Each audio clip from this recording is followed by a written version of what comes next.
back to the Kentucky History Podcast. I'm your host, Jamison Cable, and today we're going to talk again with author Stewart Sanders about the Battle of Mill Springs. So, Stewart, another book you have written about is the Battle of Mill Springs. Probably, I'm going to say lesser known than Perryville, but still a good Civil War battle in Kentucky. Set the stage for Mill Springs. Where at in the state and so forth. I Right. say people know where Perryville is, but they're probably you might talk to somebody in Ballard County, they might not exactly know Right. that True. Perryville is in Bull County, 45 minutes south of Lexington and so forth. But Right. uh, Well, if Mill people Springs. know where Somerset is, the Battle of Mill Springs was fought actually just west of Somerset in a small community that's now known as Nancy, Kentucky. So, if you're familiar with Lake Cumberland, it's basically just north of Lake Cumberland and really close to Somerset too. And sort of set the stage of that battle. The Confederates had sort of roamed into Eastern Kentucky sort of early in the war. You had some smaller armies that were in Eastern Kentucky, and the Confederates ended up establishing a defensive line that ran across sort of the southern portion of the Commonwealth. And so on the far right flank, you had Confederate troops in a place called Beech Grove, that's just south of Somerset. And then the line extended on to Bowling Green, then onto the Mississippi River. And so eventually the Union Army started operations to kind of break that Confederate defensive line.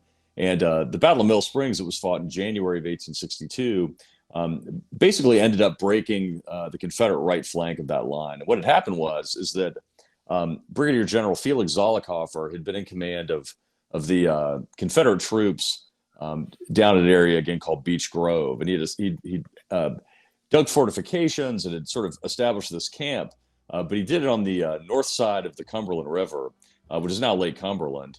And there's the old military adage: never put your troops' backs to a river.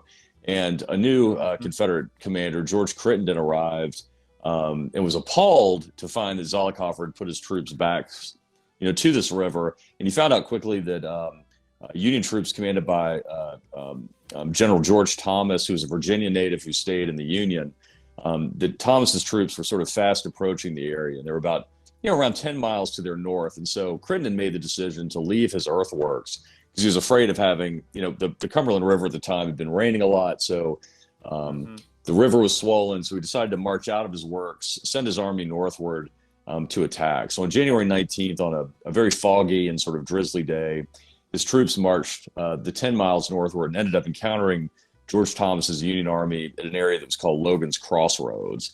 And, there they fought what was sort of the first battle for Kentucky, really, January 19th, 1862. And the Union Army sort of made a really tough stand on some hilltops. And, the weather sort of aided the Union defense there. First of all, it was a foggy day. It was difficult for troops to see. But the Confederates were mainly armed with flintlock rifles.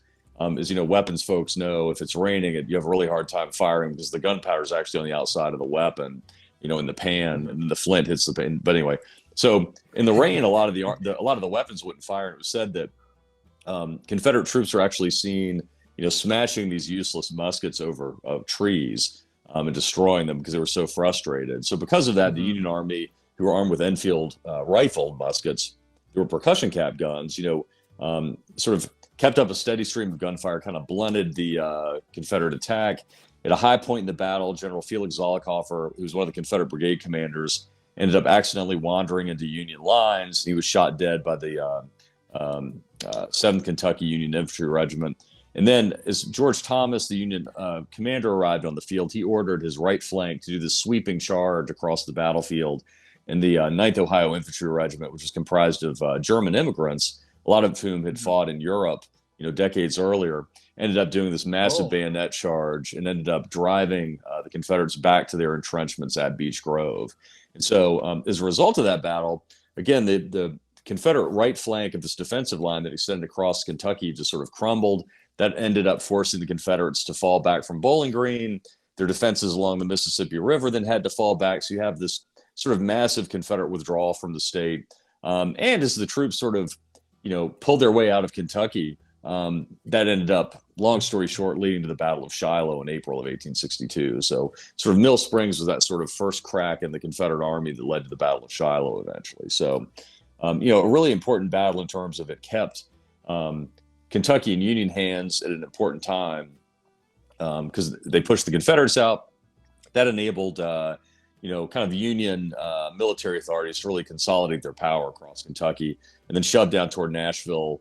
Fort Henry, Fort Donelson fell. Then, the Battle of Shiloh takes place. Yeah. So kind of the first stepping stone on the way to Shiloh happened at Mill Springs. You said Zalakoffer? General Zalakoffer, okay. Yeah. I always said Zollicoffer, which, but so potato, Yeah, he was shot dead, and the 4th Kentucky. I said 7th Kentucky. I'm still I've got Perryville on the brain. It was the 4th Kentucky Infantry Regiment that ended up killing him, and sort of credit went to then Colonel Speed Smith Fry, who's the commander of the 4th Kentucky, who sort of was given credit for shooting Zalakoffer because it made a good story in the press. Even though he shot a pistol at Zalakoffer and probably hit him, Zalakoffer was also hit by several musket or rifle rounds too, yeah. And fell dead.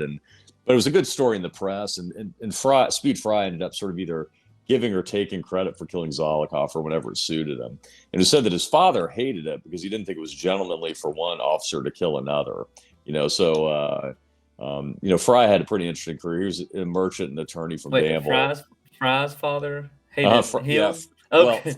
Well, Fry's father hated the fact that his son had supposedly killed Zalakoffer because he thought it was ungentlemanly for an officer to kill another. So Fry ended up having an interesting career in his own right. He eventually was in charge of Camp Nelson at one point too. But Zalakoffer, he was a newspaper editor by trade. We said he was nearsighted. It was raining. Troops then didn't have necessarily consistent uniforms from regiment to regiment. And so Zalakoffer sort of accidentally wandered into the 4th Kentucky's lines or close to them. Fry rode up to him because Zalakoffer was wearing sort of a white overcoat in the rainstorm and kind of blue pants. So he didn't realize that Zalakoffer was a Confederate officer. And they started sort of bickering over hey, you're shooting at my troops, stop. And he's like, well, I'm certain they're the enemy. I'm not going to stop firing. And then eventually a Confederate sort of came from behind a tree, shot at Speed Fry. They realized he was one of Zalakoffer's troops. Uh-huh. And then they, the 4th Kentucky again cut him down. But I kept saying, I said 7th Kentucky because the 7th Kentucky was at Perryville. So I was falling into that. But it became, it's interesting because Zalakoffer became one of the first sort of kind of Confederate generals to sort of fall in battle too, and so it made his death made a big impact on people across the South, and his body also became. He's from Tennessee, so he'd been in Nashville, was a printer and a newspaper editor, politician. He'd been a Whig politician before the war too, and but people cut, they pulled his hair out to keep his souvenirs. They ripped up his uniform. Some troops were seen, dipping sticks in blood and keeping that too, and so. His body became kind of souvenirs for relic hunters in a weird way too. But did you know that the Confederate state of Kentucky named a county after him? Really? Did not know that. Yes. Huh. Where Wolfe County would have been, they named Zalakoffer. Huh.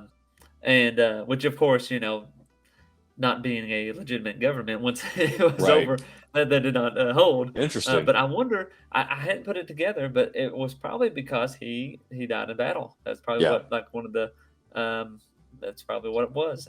Sort of an early martyr to the Southern cause. I think they wanted to, I didn't realize that, but I'm assuming they wanted to recognize him, for, dying in defense of Kentucky, that sort of stuff. Which all of Kentucky counties are just about named after veterans of a war. True, especially 1812. That's like Western Kentucky. They're all named after 1812 veterans. Yeah. Anyway, back to the back to the battle. Which again, I was thinking, blue and gray. They probably could have maybe picked some colors that were just a bit more not so close. And a lot of the Confederates too wore, sort of what was called butternut, which is sort of like a tan color as well. And so it was a real mix of uniforms. at Mill Springs especially, and in other battles too. But I think Mill Springs was so early in the war. There were no uniforms in a sense. Just wasn't uniformity to the look at that time, and caused a lot of confusion on the battlefield. Because again, the smoke, the black powder smoke that was sort of because of the I don't know if it would be humidity levels, but because of the weather, like the black powder smoke sort of clung to the ground with the fog, with the rain. Again, terrible circumstances. You have weapons that aren't firing. People slipping in the mud trying to go up hills. I mean, it's just sort of a real mess. And the Confederate attack ended up being really piecemeal as a result of that. And they just were eventually completely driven back in disarray. To talk about kind of get a comparison to Perryville, the town of Nancy is there now. Mill Springs, though, a bit more out in. It wasn't really a town, I guess. Right. Yeah. There was just a sort of essentially a wide spot in the road called Logan's Crossroads. And so, a lot of the Confederates at the time called it the Battle of Logan's, or a lot of the Union troops called it the Battle of Logan's Crossroads. The Confederates called it Fishing Creek, for example. And then the Mill Springs name stuck. Mill Springs is actually miles south of the battle, but General Thomas wrote his report from Mill Springs, which is essentially across from where the Confederate entrenchments were at Beech Grove. So, it says camp near Mill Springs, and then the name Mill Springs essentially stuck at that point. But it was farmland. There were a couple of muddy lanes that went northward up and then over towards Somerset. So just a handful of roads kind of crisscrossing what was then the battlefield at the time. But again, Perryville at the time was farmland too. Perryville had 300 inhabitants. Somerset was probably a little bit bigger at that time, but it was also sort of a small town. I think of that's probably the best. I mean, that would have been the closest town would have been Somerset, of course, right? By far. Yeah. And you think about the Cumberland River. I always would get on 80, say going over, through eventually to Nancy and all that stuff. You go across the Cumberland River and it's high. The bridge there. It's got some good rock bluffs and so forth. You mentioned this before. Don't ever fight with your backs to the river because you got nowhere to go. Right. I guess that's it's easy sometimes to point out and say, "Oh, that was the problem for this battle," or one of the problems. Amazingly, the Confederates got sort of shoved back to the Beech Grove entrenchments, and the Union Army pursued them. And the one thing that Crittenden did well in this battle was he actually got most of his survivors across the river. There was a steamboat called the Noble Ellis that was pulling sort of two barges, and they spent the night of the battle just sort of taking troops back and forth across the river. And then finally, when daylight came, the Union Army, popped them with artillery. But, that boat essentially saved the remnants of Crittenden's army at Mill Springs. And the Union Army was astounded because in the morning they go into this abandoned camp. There's some sick men and some wounded Confederates still there, but they found, literally anything you could think of that would be in a camp at the time. There were cannons, there were horses, provisions. The Confederates had built sort of huts there too. So, you had all the accoutrements of soldiers. They all left their personal papers. It was just anything you could think of, medicines that went on, candles. It just went on and on in terms of everything that they left. And, a lot of the letters, home that Union soldiers wrote, they're all sort of marveling at the fact that, hey, we took over this, we defeated the rebel army and then also took over their camp. You wouldn't believe what's here. And, troops from Minnesota were sending muskets home as souvenirs. Flags were everywhere and, became just one big giant souvenir hunt. They captured, I think maybe 9 or 10 cannon, after Mill Springs too. So. You may mention this. How big was the forces on each side there at this point? Yeah, I think they're about 7,000 men total. So it was much smaller than sort of Perryville. So, but again, like a battle of great significance. It's from a battlefield standpoint too. It's also sort of a jewel in the crown of preservation efforts in Kentucky. Perryville's very well preserved. But Mill Springs is exceptionally well preserved too, and it's a great. If you're interested, if you're sort of looking for a first battlefield to go visit, it's a good one to go to because it's much more compact than Perryville, for example. So I think you get a really good idea You can sort of stand in one spot, see all the Union lines fairly well, for the most part. But you get a good sense of what happened there without dealing with, you're dealing with dozens of regiments as opposed to like dozens and Hmm. dozens and dozens of regiments like at Perryville. But it's incredibly well preserved. They do a great job telling the story. There's a good museum there, and sort of as a testament to the work that they did. The site was declared a national monument back, gosh, just a couple of years ago. So now the National Park Service actually manages it. So that points to the importance of the Yeah. battlefield too. That now the National Park Service has sort of taken over administration, and I really tip my hat to the Mill Springs Battlefield Association, who are the guys behind getting that site preserved, and really Bill Hmm. Nykirk, who's in charge of that group back starting in the 1990s, just really did incredible work, sort of having his vision of a preserved Mill Springs battlefield come to fruition. So I encourage people to go visit there too. It's just a great, great Yeah. site, Yeah. especially in the And fall. Honestly, I love it in the yeah. fall down there. Which we've talked before on the podcast about the Battle of Richmond. Right. You know, the Battle of Richmond took place over a long, it Yeah. wasn't just in a, it, it would almost be impossible to preserve, say, the entire Battle Right. of Richmond. Uh, And they've done um, great work there. I'm friends with Philip Seifert, who mhm. has done a lot of work down there too. And one thing that's preserved the Mill Springs battle or the Richmond battlefield though is the Army depot that's down there. So a lot of the fighting Yeah. was actually on the depot, and so as a lot of the listeners probably know, it's where a lot of chemical weapons are stored that they're destroying. So hopefully, I don't know what the timetable is of that, but hopefully one day when they destroy all the chemical weapons, they can just turn that land Like, over to the battlefield, and yeah. be again another incredibly. It's already incredibly preserved now, but we'll just sort of open up amazing possibilities for interpretation of that battlefield too. So Yeah. I'm a Yeah. big fan of Richmond as well. So I just we're again, and I've mentioned this to you before, but we're really lucky to have so many well preserved sites in Kentucky, whether it's Richmond, Mill Springs, or Perryville, or Camp Nelson, or Hmm. Columbus Belmont on the Mississippi River, to even smaller sites like Wildcat Mountain is incredible. Yeah. If people haven't been there, if you do hiking, definitely go there. The U.S. Forest Service sort of manages that site, and it's go to any battlefield and you'll have a great experience in Kentucky. Yeah, yeah, and all these places, there's a reenactment at the Battle Hmm. of Wildcat Mountain, Yep, Mill Springs, Richmond. I think Richmond's is in August, it Perryville's is. in October, Mhm. Mill Springs. Since They it's don't. in It's January, I well, don't think it's really. yeah, I know they don't do it in January. yeah. So Um, Mill Springs is sort of a special case because they kind of were much more infrequent with having reenactments, and now that it's a National Park Service site, they'd have to do it elsewhere.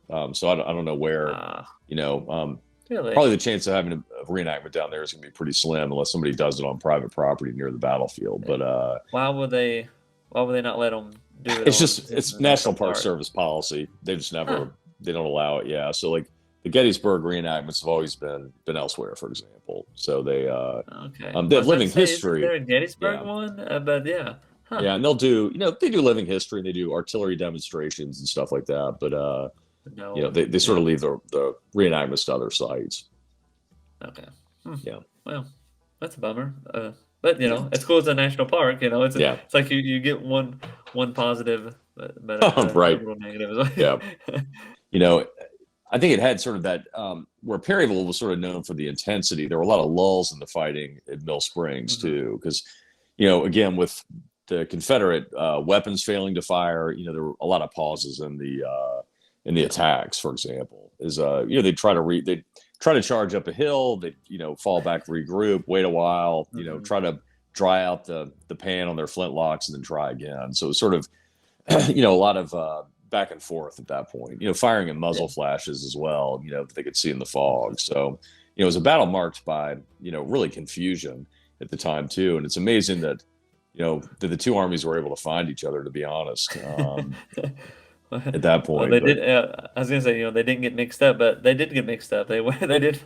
oh, definitely, yeah. And Yeah. it's and again, it was early in the war. Troops didn't have a lot of experience. For example, Zalakoffer really didn't have any experience. George Mhm. Thomas was sort of always accused of drunkenness, so he had sort of a questionable reputation even before the war, and was accused of drunkenness at the Battle of Mill Springs too. It basically ruined his military career, and so he kind of became the Yeah. scapegoat for the Confederate failure. Rightly or wrongly, the evidence does sort of point he may have been drinking, according to some people, and his command just essentially fell apart. And George Thomas had these more veteran German troops that just he essentially attacked with the German troops on his right, and there was another Union brigade of fresh troops that attacked on the left, and ended up really sort of I don't want to say turning the tide of the battle because they'd had a pretty good defensive line going, but ended up again driving the Confederates from the battlefield. And these the German troops, where in the U.S. did they come from, or do you know? Yeah, from Cincinnati basically, and Okay. Well, yeah, yeah, they that were would make sense. yep, Cincinnati Germans, and a lot of the troops that, again, as I mentioned earlier, had fought in Europe in previous conflicts, and their commander was Colonel Robert McCook. He was one of there's a family called the Fighting McCooks of Ohio, and there were sort of a couple of branches of the McCook family, but they had a number of McCook family members who fought in the war, including Alexander McDowell McCook, who was leader of the Union First Corps at Perryville. There were McCooks all over the place, and Robert, led the Ninth Ohio, this German regiment. What is interesting is, you have you know, uh, a non-German sort of running that regiment, Okay. and Yeah. he was actually later killed by guerrillas. I think it was in northern Alabama. He got gunned down while riding in Hmm. an ambulance while he was sick. So he ended up Oh. becoming a casualty himself Yeah. later in the war. Yeah. So with all these, uh, I guess to categorize it, it was kind of a wild little battle because Yeah, in the sense of all the other factors that were coming into what was going on. I mean, Perryville and other battles have all their uniqueness about it, but this one was definitely you know I guess elements were a may. There's different elements that were coming on yeah, in this battle that was you know kind of made it a bit complicated. yeah, and it's one interesting thing too in terms of the consequences of the battle is that it was sort of the first Union victory after the disaster at First Manassas or First Bull Run. The Mhm. Union Army had been defeated there. Everybody thought, oh no, the Confederates are going to run over all the Union troops across the country, and Mhm. finally the Confederates sort of suffered defeat at Mill Springs, and so it kind of provided a needed morale boost for Union soldiers and for the North, basically. And so that's one reason, if you look at a newspaper in January of 1862, kind of late January, it's going to be full of Mill Springs accounts Right. because Yeah. the northern communities were so ecstatic that finally, they'd won a victory Got on the I got one. field. Yeah, finally got one. And again, but it had these major consequences in the Western theater that I think people tend to ignore sometimes. I think people think, oh, it's just sort of a smaller battle, didn't really mean much, but the consequences of it were much surprisingly great in the sense of Yeah. it, especially for Kentucky, because again, it Mhm. really kept Kentucky in Union hands at a critical time. Because in September of 1861, just a few months before the battle, the Union authorities were terrified that the state was going to go for or would end up Yeah. leaving the Union and becoming a Confederate state. And it's sort of a real fear that they had until multiple campaigns, but it's sort of Mill Spring that kind of put the nail in the Confederate coffin in Mhm. Kentucky for at a critical period. And again, it was the 1862 Kentucky campaign in October, where the Confederates sort of tried again to take Kentucky Yeah. and failed. And so, you have two Union victories, Mill Springs and Perryville, to kind of bookend this, Union consolidation of power in the state and authority in the state, which I find just really, interesting. And is there another push to try to get Kentucky before the war's over, or is Perryville pretty much the Not end of it? really. Yeah, Perryville's pretty much it. So after that, you have a lot of Confederate cavalry raids that came in the That's state. well, Like, and guerrillas. yeah, yeah, guerrilla warfare was terrible. Every county Hmm. suffered from some sort of guerrilla activity, and you also see a pretty steep upswing in guerrilla activity after the Emancipation Proclamation too. And so, Hmm. that kind of brought a lot of community violence out, sort of anti-union violence in the state. But you had a lot of October of 62 is when Perryville happens. In March of 63, you see a lot of Confederate cavalry raids coming in to steal cattle, essentially. So they were coming up to drive cattle back into Tennessee to feed the Confederate Army. So in March of 1863, also near Somerset, was the Battle of Dutton Hill. John Pegram's cavalry had come in as a cavalry brigade, and at the time, you have this about 2,400 Confederate troops coming in. But there's this paranoia that ran rampant in Kentucky. They were convinced it was another invasion of the state. And so like the Union Army just sort of like Union troops in central Kentucky sort of peeled back, went north of the Kentucky River, pulled up bridges, sort of hid near what is now Camp Nelson. Yeah. And then finally realized as, Pegram's cavalry were in Danville and, around Boyle County stealing cattle, they finally figured out that, wait, this is only a cavalry brigade. Sort of then stormed down and drove them out. Pegram made a stand at Dutton Hill and ended up getting defeated and driven out of the state. But around that time, you have multiple, like Leroy Kluge, who commanded the 8th Kentucky. Those Confederate troops were raiding the state. John Scott, who's a Louisianan, was also raiding Kentucky in another, like closer to Richmond and Madison County. So that happened a lot. As you mentioned, guerrilla warfare happened. And then also in 1864, there were a lot of raids where Confederate troops came in on conscription missions trying to pull more men into the Confederacy to fight. Yeah. And but again, in terms of major kind of armies coming in after Perryville, that was sort of about it. But it still meant there was chaos all over the state, at the time. Yeah, that was pretty much consistent. I would say. Yeah, the whole... that's right. Yeah, nothing but chaos, But it is interesting to kind of think that Mill Springs was kind of the big push, and then the Union gets starts. I guess tallying up the victories, but then the next push is Perryville, and it kind of that's kind of the beginning, I guess, and end of the big battles. Right. Exactly. Or pushes. Yeah. For the Civil War, and you talk about the need for Kentucky, because just think if the Confederate was able to get up to Cincinnati or to take Louisville, right, and control the Ohio River, all of a sudden it just flips everything. And not only was the Union able to keep the Ohio River, but pretty much all of Kentucky, maybe anything south, I guess, of Somerset or Pulaski County. Yeah. Not Boyle County. Bowling Green was the capital. So I don't know how well that held up as far as the whole war went, but for the most part, the Union was able to hold on to Kentucky for right. And another sort of interesting figure from the war is Indiana's governor, who's Oliver Morton, was his name. And early in the war, he was constantly paranoid that Kentucky was going to fall into Confederate hands because he didn't want a Confederate state on his border. So he was constantly sending troops down to Louisville to kind of bolster that city's defenses. And so he was always he would come down to Louisville all the time. So it's interesting to think, like, during the war, you have Indiana's governor basically kind of pushing troops into Louisville and coming down and kind of checking on things. Because, he knew that if Louisville fell, that it would be over for parts of Indiana too. They're just a hop, skip, and a jump from the Hoosier state. So, you have all these other states are worried about the fate of Kentucky too. It wasn't just Kentucky, like Unionist Kentuckians or the federal government that was worried. Every state in the Midwest was concerned about Kentucky and what was going to happen. And really that was decided after Mill Springs. Because again, as I mentioned, it sort of really stifled the Confederate occupation of the state at the time. Yeah. Pretty interesting battle. Well, that's pretty good wrap up, I guess, on Mill Springs. Is there anything else you can think of to mention up about the big battle? Well, again, I think, if people have an opportunity to go visit Mill Springs, I'd do it. I mean, it's an incredible site.